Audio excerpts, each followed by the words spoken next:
You are the cheese of my pizza. You and I have been battling all the bears throughout this very vicious crypto bull market. Haven't we, friends? Now, if we look at the Ethereum chart on the CME gap, that's what we're waiting for. Much higher prices, right? Ethereum around $1,800. It's poopy. We have the next CME gap at 2,600 and then 3,200. We got a long way to go. So we've already tempered our expectations. It's obviously going to be a bit of a hot debate. Are we going to get a standard 4-year cycle? Is it going to die soon? Or are we going to get an extended cycle? The business ISM has never kicked into gear at all. You know, we could be forever cursed. We could be, but maybe we aren't, friends. Maybe everyone's going to get fooled. Free hugs. Quack, quack. It's easier to fool someone than to convince them that they've been fooled. Us humans, this is a very true saying as well. It's easier to fool someone. So, but you got to be careful, right? Is everything just psyops, disinformation? I guess we'll find out as well. Yeah, PulseChain core coins as well. Everything's been pooping around and doing nothing. We need Ethereum to go higher. It's pretty much the same thing as everything else, friends. Like, just literally nothing's been going on when it comes to any of these like short-term price action stuff. This is Chainlink versus Ethereum on the ratio. I mean, it is curling up, but yet ETH is really low and destroyed anyway. So there's nothing else really we can do about that. Check out what happened to Bhutan, friends. So the nation of Bhutan. Okay, so Bhutan's prime minister says there's a strategic Bitcoin reserve that helped finance their nation's expenses. So actually what's happened, friends, is the nation of Bhutan, they've been dumping their Bitcoin. So remember, Bhutan had the most Bitcoin in the world as a percentage of their GDP. And yeah, I've got a message here from Plebita. Bhutan hiked wages of government employees across the board this year by 50%. And planned to fund these salaries by selling off their Bitcoin holdings. Makes me wonder how quickly they're going to burn through the coins. So this was the post back here. And here is the supply. That was like a year ago, right? And then here you go, update. Bhutan is burning through their Bitcoin holdings at an eyebrow-raising rate. Their Bitcoin holdings are down 46% from last year. Bhutan, what are you doing? Have you been skipping glutes at the gym?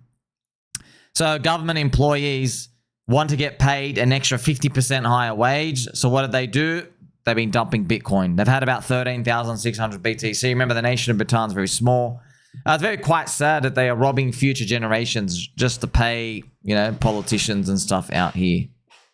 Now, it could be that the wallets are marked incorrectly, but I don't think so. So you want to know, like, who's been dumping? Who's been dumping this whole way? Who's dumping on Sailor? Well, you got plebs like that. Robbing their future generations. Oh, man, that's gonna... the country's gonna go in turmoil over that. Imagine, man, politicians dumping precious BTC crypto. Well, what do you do? I've got more informational updates here for you, friends. But first, we're cranking it. Now, I've got a chart here from Quack. The latest data of startups applying to Alliance. Soylana and Ethereum are now neck and neck. You see these blue? The blue here is Soylana. I think the green is Ethereum.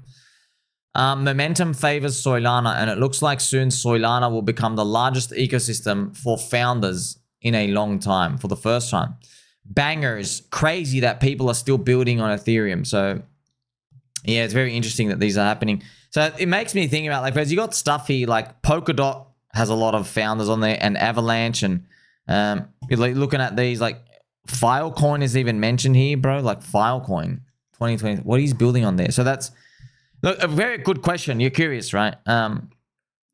Which startups, bro? Which startups? Where are you? So I don't see his marketed or that were doing anything, but good question, friends. It's the same on Ethereum. Everybody claims to be building stuff. They're not building shit. Yeah, okay, maybe they are doing some code stuff, dude. Friends, I know what happens in crypto. You do too. They build stuff in the background. No one needs it. They come and market it in a bull market when I guess the euphoria and the optimism is higher. They release the token, they dump, they leave. They come back in the next bear market or bull market to go build and rinse and repeat. That's what happens. Retail gets rinsed. There are only a certain number of use cases that in crypto that hold up. You can see them on CoinGecko, right? Bitcoin store of value, Ethereum layer 1 chain. You got the stable coins, the cuck coins, right? You got the Uniswap as a DEX. Yeah, that's why we did the PulseX sacrifice. But even we got cucked, right? We were the top signal. See, so it's very, very limited. Now, of course, people are building privacy solutions and stuff out here, but like for the most part, what he's actually all doing, man, what he's all building, it's just.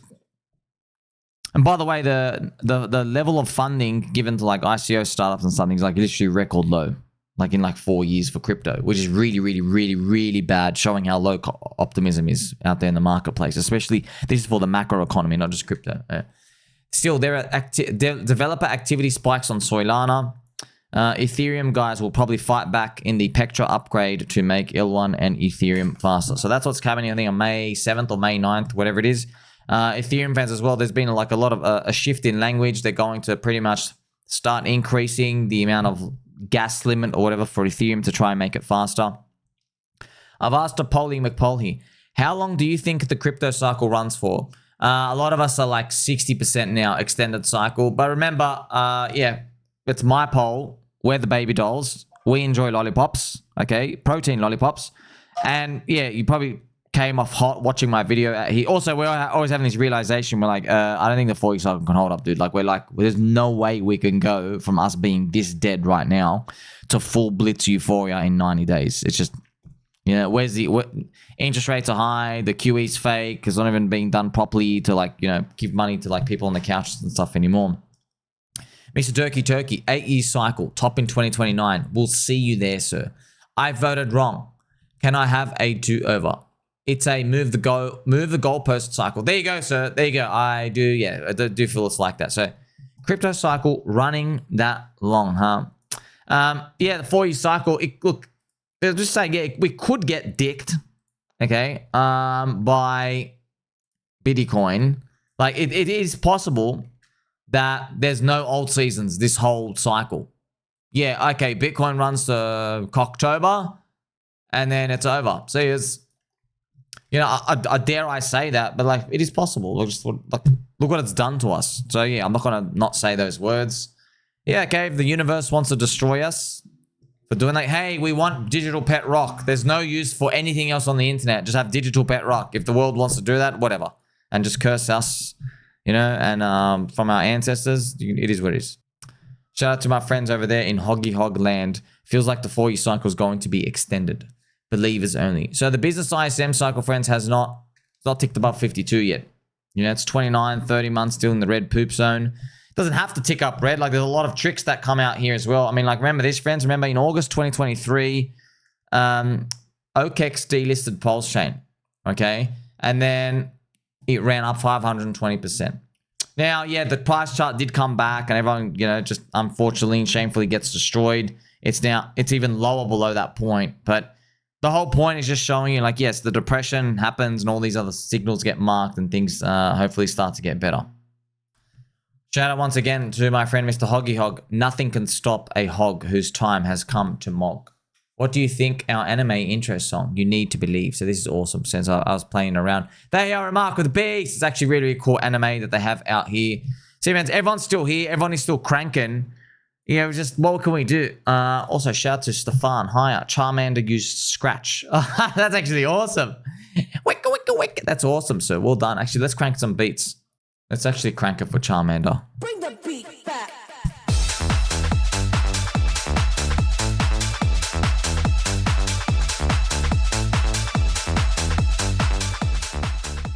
Alrighty. Richard Hart made this post a few days ago, maybe yesterday or whatever. I want to just bring it to your attention, friends. So, made this post.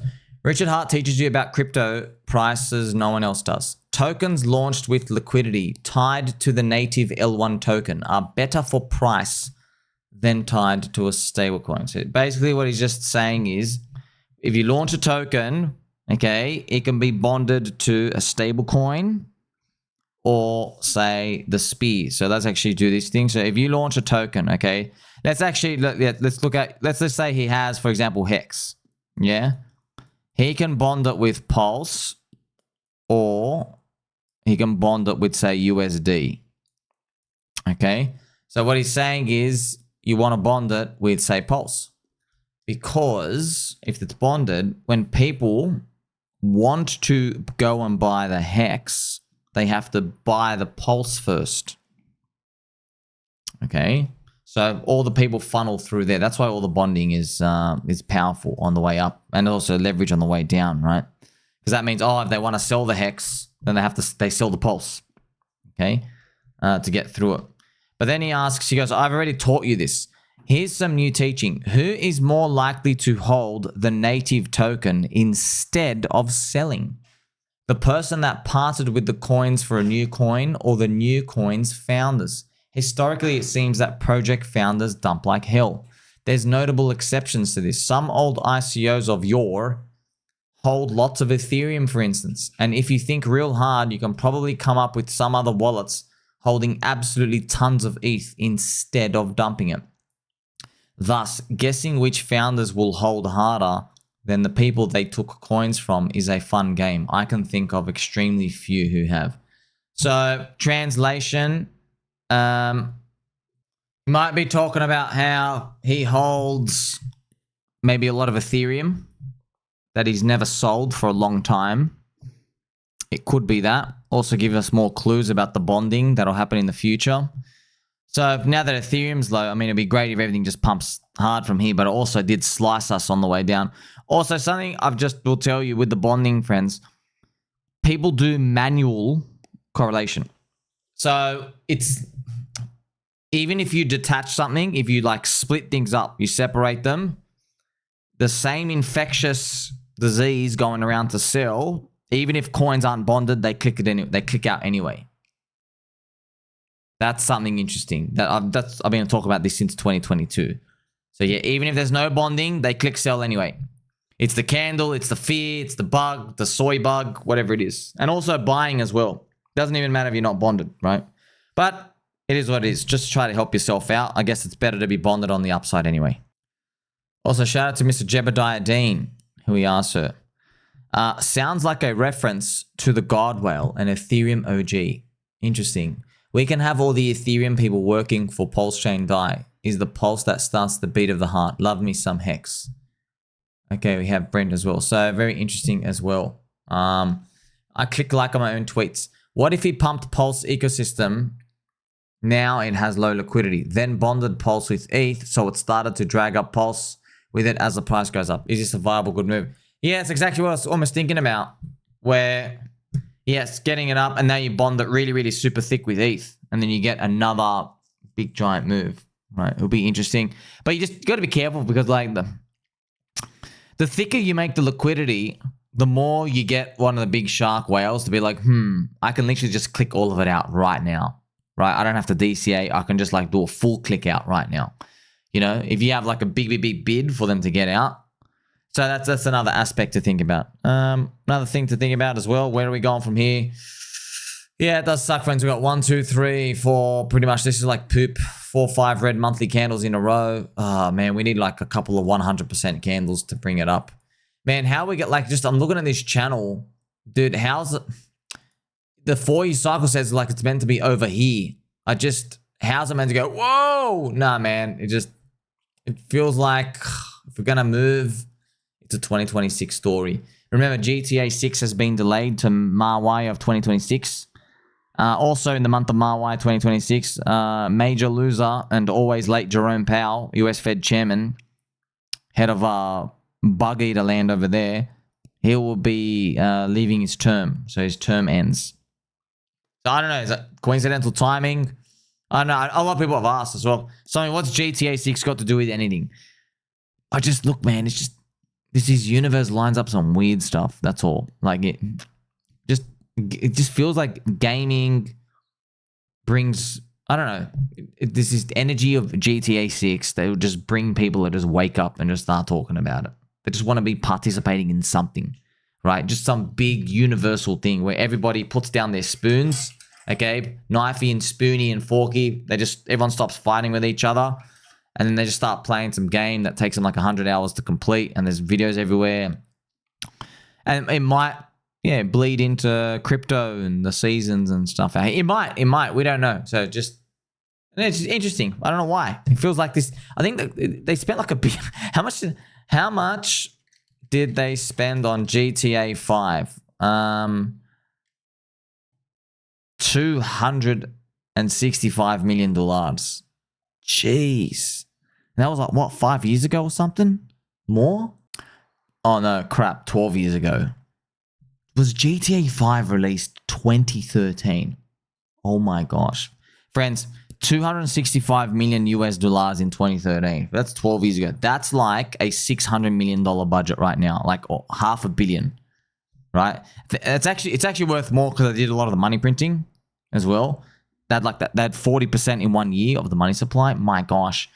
For GTA 6, how much budget for GTA 6? $2 billion. Oh my gosh.